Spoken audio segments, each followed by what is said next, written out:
Greek Cypriots overthrew the president, and that was used as an excuse by Turkey to invade Cyprus to protect the Turkish Cypriots.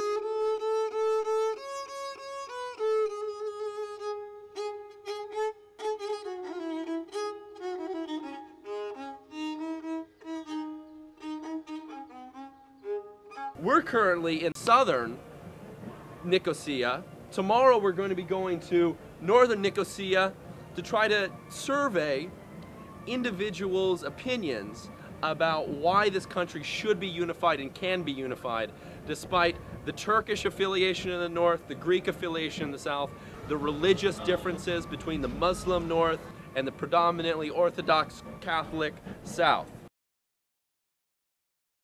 They divided us by force. We're one of the last places that are divided. The Turkish occupation here is illegal. This is the abnormal. The normal way was the way it was. The territory of the North of Cyprus we want to be our. I wish this could stop. And not in the hands of the Turkish invaders. The unification is not possible. And this island was, is, and will be Greek forever. Do we want to split Cyprus, or do we want a Cyprus? It's not just up to us to decide. I know it is. There's so many people that are closed-minded about this. And it's our decision to change their minds. Are you serious? Yeah. You're gonna convince your grandmother that they did not steal her house?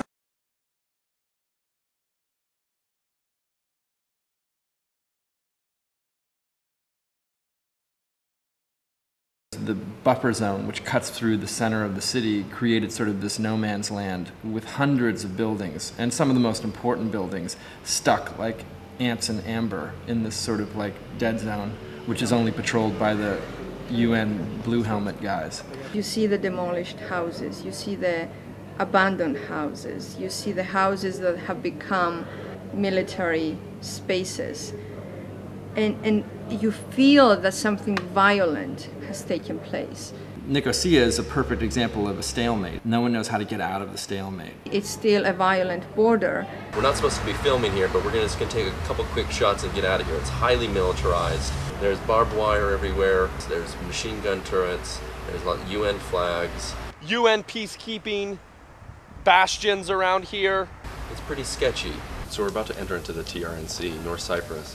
It seems like you're traveling into another foreign country. They had to stamp a piece of paper with a visa stamp instead of our passport. They've allowed us to film some of the military establishments here and some of the propaganda. As you can see behind me, there's the Turkish Republic of North Cyprus Forever sign, so you can see that they're deeply entrenched here. They've taken the Venetian walls and put a bunch of barbed wire over it.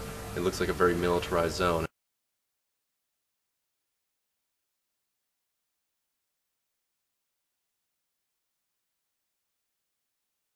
I just can't help but wonder what it would be like to live in a city where all of these artifacts, the grim reminders of one-time acute physical military warfare, could affect the minds of young people, people our age. So if you look closely enough, you can always find remnants of the war through the 60s and the 70s, which serve as psychological weapons of mass destruction for the Greeks and the Turks. These sniper shootouts with their bullet holes and their mortar explosions right near their sniper shootouts aren't blocked out.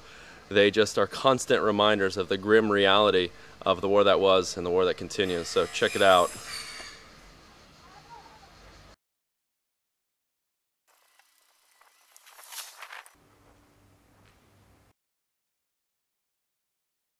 The new generation Cypriots who grew up with all this propaganda, they have more negative dispositions towards the other. Do you have friends in the north and in the south? Yes, I do. Do a lot of people have friends in the north and the south like you do? No. Young people have never really had the kind of personal contact, friendships with Greek Cypriots. I was so shocked to meet a Greek Cypriot for the first time in my life when I was 27 years old. I think people's views are changing for the worse and rapidly. Right now, there's no way a solution can come up where everyone will get what they want. I would like to see Cyprus being united. After the referendum, I realized that we were not ready for any kind of solution. And I don't think Turkish Cypriots were ready either. We've gone off in a very negative direction, and we need to kind of pull ourselves back from that. You can build a wall higher and higher, but eventually your enemy is going to find a way to get over it. That's just an arms race, basically. The same thing is true in divided cities. The security benefits are only temporary at best. The real impact is blight, unemployment, lowering property values, depression, alcoholism, anxiety, all of these things that come from living in an embattled environment where you're nervous, where you've been told that someone's trying to attack you, that you're in danger. You know, it's a really bad psychological climate, and it's usually a bad social and economic climate too. And you just have to walk for 10 minutes through the walled city of Nicosia, and anyone can tell that this is a really depressed city, both economically and sort of psychologically.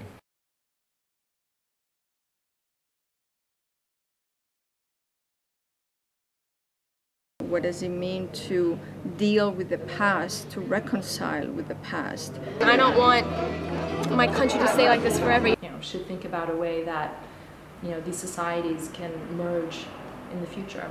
We really want to be united because we really want people. We're Cypriot. We are trying to make it seem that it's a unified place, and we can see the unification, that it would be very nice. People can live together, and we have shown that in so many ways. People used to live together. I think it's a political thing. It's not the people. What does it mean to forgive or forget, or can we forgive and forget? You should not forget what happened. Yeah, but how can you go into the future if you don't? You should forgive. We as Cypriots have to not be afraid to be together. Yes, you know, admire what your ancestors did. Yes, support them, but also support a future that you can have and your kids can have. I might not agree with the ex-person living in this side politically, for example, or religiously, but, you know, we can still be good friends. I'm certain that in 10 or 15 years this island will be united. We want to be unified.